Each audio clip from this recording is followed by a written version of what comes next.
Good YouTube, Quinn Wade coming to y'all with that instant analysis on the Indiana Pacers beating the Golden State Warriors 108-96. The Pacers actually have turned it around record wise. They're now 21 and 18 and 11 and 6 at home. And the Warriors have went down record wise to 19 and 19 and 9 away from their home.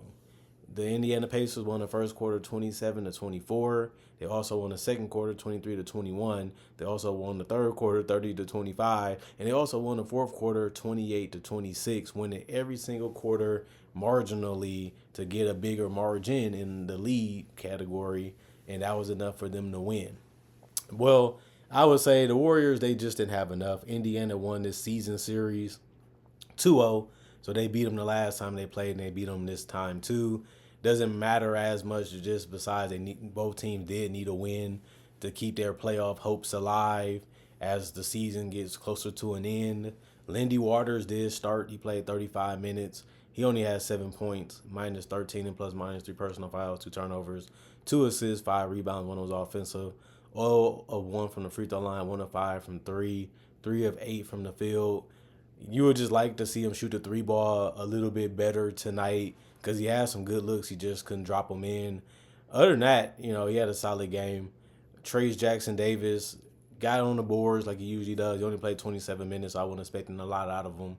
He was 3 of 6 from the field and 3 or 4 from the free throw line. He did get his 10 boards. 3 of them was offensive. His 1 assist, 2 steals, 1 block, 1 personal foul. He was a -6 and plus minus. He was 1 point away from a double-double. Didn't happen that way. But he's just a big body that can cover a lot of space, and he puts a lot of effort, even on the defensive end, for what they got him for, where they got him at, and the prices they're paying for him. You can't really get a guy that's better than that, and he has been a solid starter. But this game was crazy. No Brandon Podziemski, no Kuminga, no Wardell, Stephen Curry, no Draymond Green. And this is why this team is just limping and limping and limping each and every game to try to get a win, because their best players are older and they just don't have the same motor, meaning that you need a new engine, and they don't have enough for a new engine right now because they spent it on everybody else. Kyle Anderson, 8 points, minus 23 and plus minus 1 personal foul, 1 turnover, 1 block, 1 steal, 5 assists, 7 rebounds, 2 was offensive, 0 of 2 from the 3-point line, 4 of 9 from the field. He did a good job rebounding the basketball and facilitating. He also tried defensively to the best of his ability, and he did score at a decent clip. He just didn't make his threes, or he didn't get to the free throw line either, and that's why he couldn't eclipse the double figures mark threshold today. 4 of 9 shooting is all right. Dennis Schroeder, 12 points for him, minus 10 and plus minus 4 personal fouls, 3 turnovers, 2 steals, 4 assists, 2 rebounds, 1 of 1 from the free throw line. He was 1 of 6 from 3 and 5 of 13 from the field. He was going out there trying to hit the mid-ranges, trying to get to the basket, trying to even take threes because they was giving it to him. He scored in double figures. That's basically all you can ask him for. You would just like him to stay out of foul trouble because he had 4 today. But other than that, he did what he could do, and you thought he'd have a bigger role offensively in this game, but the Pacers actually matched up well against Dennis Schroeder, so they made it a little tough on him. Buddy Hield had 17. He actually tied for the most points from the Warriors today. He was a minus 16 and plus minus. He had 2 personal fouls, 1 turnover, 5 assists, 4 rebounds. He was 2 of 2 from the free throw line, 3 of 12 from 3, and 6 of 19 from the field. I like what I seen out of him, but the 3-point shot has been his kryptonite too this season. He lived by that 3, you die by the 3. He took a large amount of threes, didn't get them to go in. He made some of them, but he didn't make enough of them to help them win this game. If half of those threes go in, this is a more competitive game. Probably have a different outcome because they have to start guarding them differently. But he hasn't really been shooting that great from 3 lately. Kevon Looney, 2 points, minus 12 and plus minus 2 personal foul, 1 turnover, 2 steals, 2 assists, 7 rebounds. 2 of them was offensive, 0-1 from 3, 1 of 4 from the field.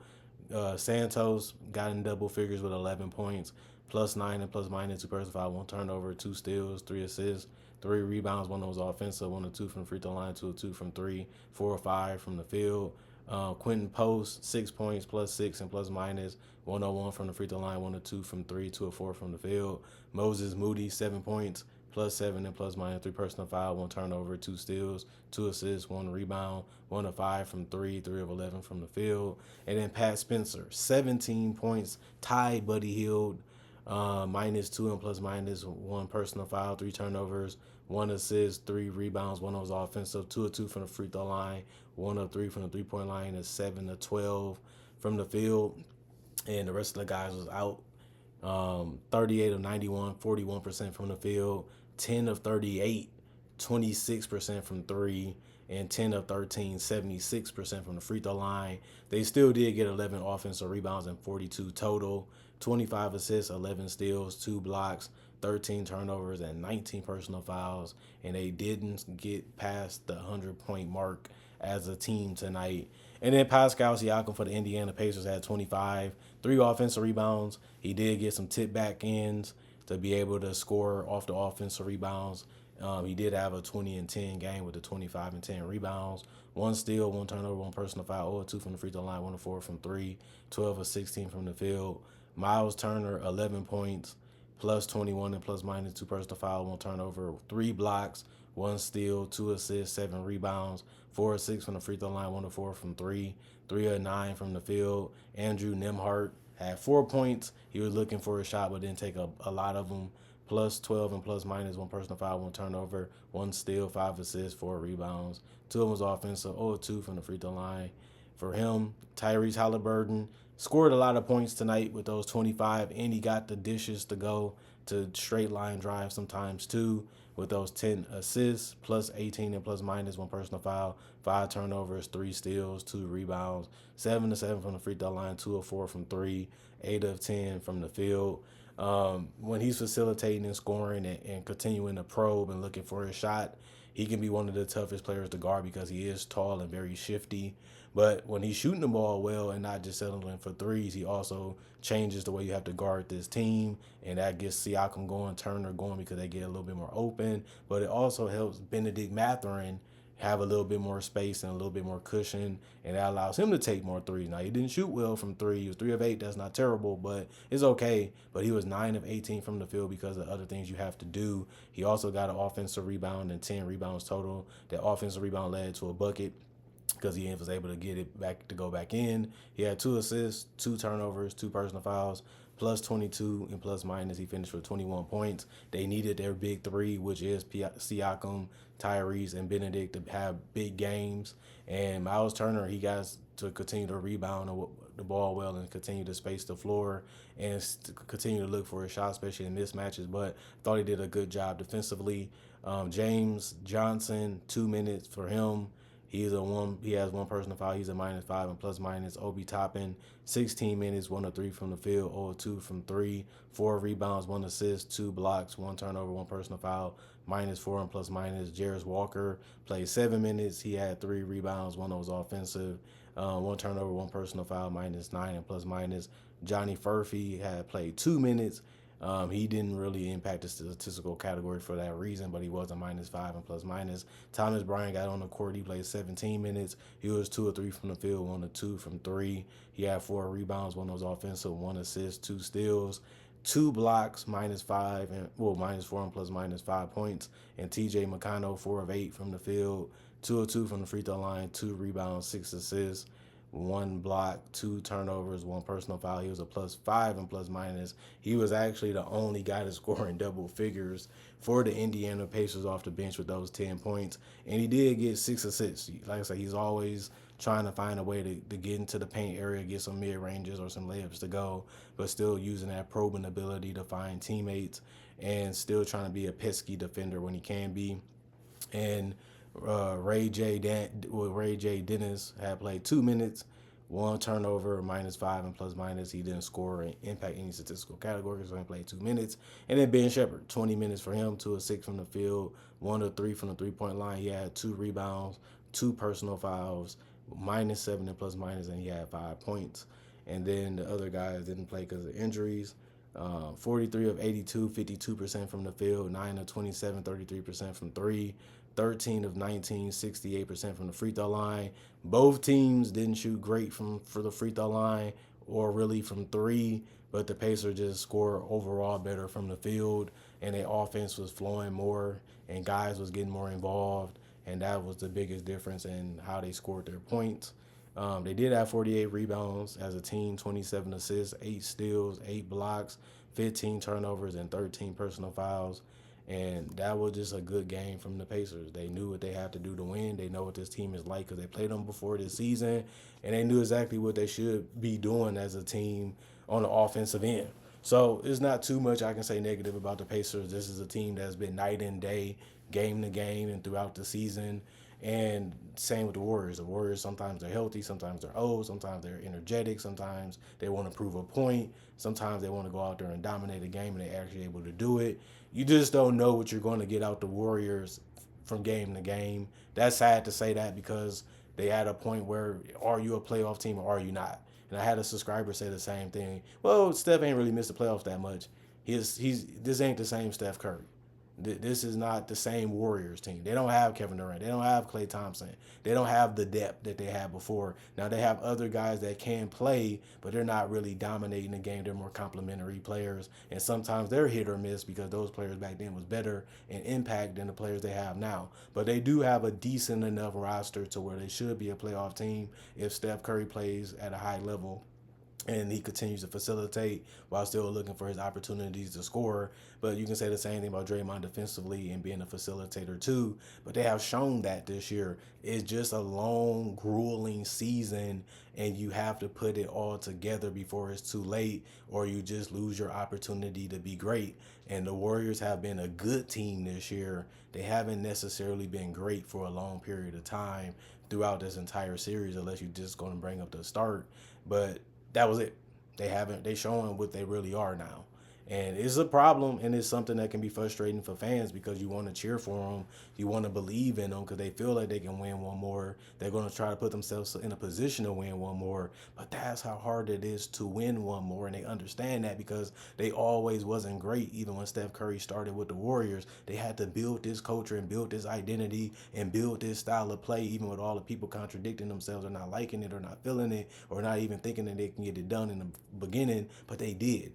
Now it's just about can you have that mentality and the players play at the same mentality and have a coaching staff that believes in that mentality for the long haul. Maybe that 2020 championship is it, is what I'm saying. Maybe that was the one more that they deserve to get because they've been losing a lot of great players and a lot of talent, and they have guys that feel that they can still get it done and they're still committed to that idea. But how can you really get better? You don't really have too many trade pieces, and the pieces you have, you better off keeping because if they potential as high as they show, that's good for this team in the long term because Steph is getting older. He needs guys that can do more and can pick up a load and want to prove themselves more, especially on good contracts, because that just makes this Warriors team have more options and makes them have a different type of things that they can do on both ends of the court that will be limited if they go in a different direction. At least you know what you got, and at least you know what you have for better or worse, instead of just throwing it all away for somebody that can leave tomorrow or leave today like we seen with Kevin Durant, and then you in a worse situation than you were before.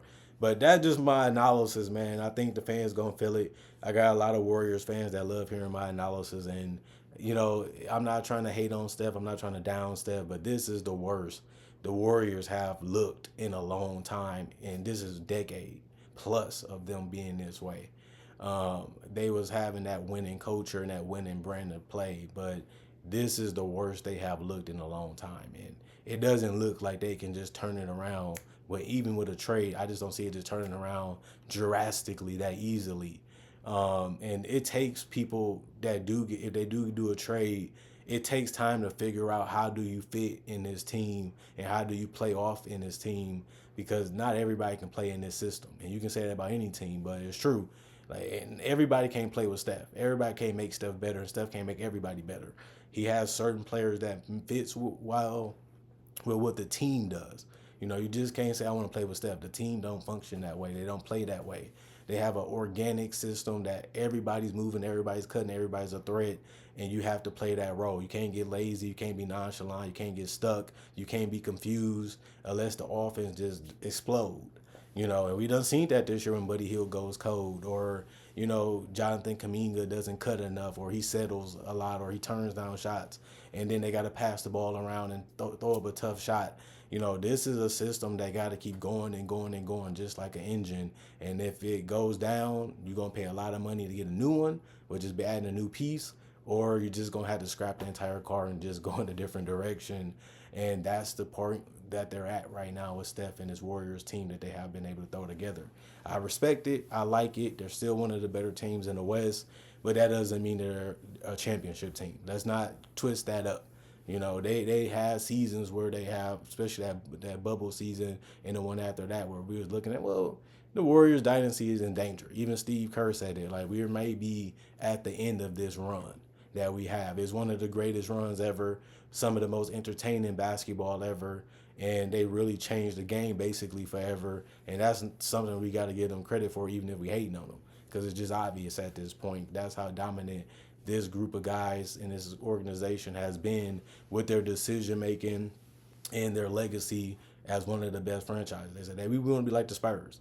And they said it, they lived it, they spoke it into existence, and they became that team that they wanted to be. But so many things have changed over the years, and we just have to accept those choices that they did and didn't make.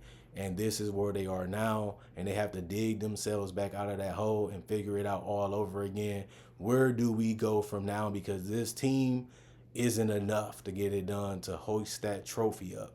And it's unfortunate, but we all go through this. This is the cycle. And their time is slowly coming to an end like it was going to anyway. The fans not going to admit it. Steph not going to admit it. Draymond not going to admit it. But when you're 19-19, you know that your chances of winning a championship is very, very low. And you're only getting older. Y'all barely can play some of these weeks. And they need y'all to be healthy because y'all record is already not where it needs to be a lock for the playoffs. And they feel like if they're a top 8 team, even if they're 7 or 8, that they can compete with anybody. That's what they said. We feel like we can beat anybody when we're healthy. So maybe they just prioritize, and if we get in, we just see what we have and see what we can go against and just try to play our game of basketball. But, I mean, the West is just brutally tough, and they still have some problems inherently with how they built this roster that I think some teams that's not even contenders can beat them. And it is vice versa, too. But that's the purpose of matchups. That's the purpose of seeing what happens. But I don't think the Warriors can go in as a 7 or 8 seed and still win a championship. Now, if they was 4th or 5th, maybe that increases their chances of getting out because you never know what's going to happen. But to go 4 rounds with this roster, I just don't see them winning the championship, honestly, even next year. Guys might get better. My guys might step up in their roles better, but that doesn't, take them to another level, I don't believe, because the West is just that brutal. Other than that, comment, like, subscribe, share, hit the notification bell for more analysis. And if you're new to the channel, I do conversation video just like this, just in different varieties. Also do breakdowns of legends, current players, rookies, and also future stars. And I do draft coverage and mock drafts too. Thank y'all for checking out the channel. Thanks for y'all coming back to see another day of analysis. Thanks for supporting the channel either way, any way that you do. Not only that, I also enjoyed that you guys really love what I make and how I make it and appreciate it for what it is. And I say thanks for keeping this channel popular, keeping this channel popping in general. And thanks for coming back each and every time I make another video for the ones that's dedicated and devoted to this style of how I break it down, which is analysis. That's the way of Quinn Wade. But other than that, hopefully I'll see you guys later today with more analysis on some of these other teams. And let's talk about hoops again, hopefully later today.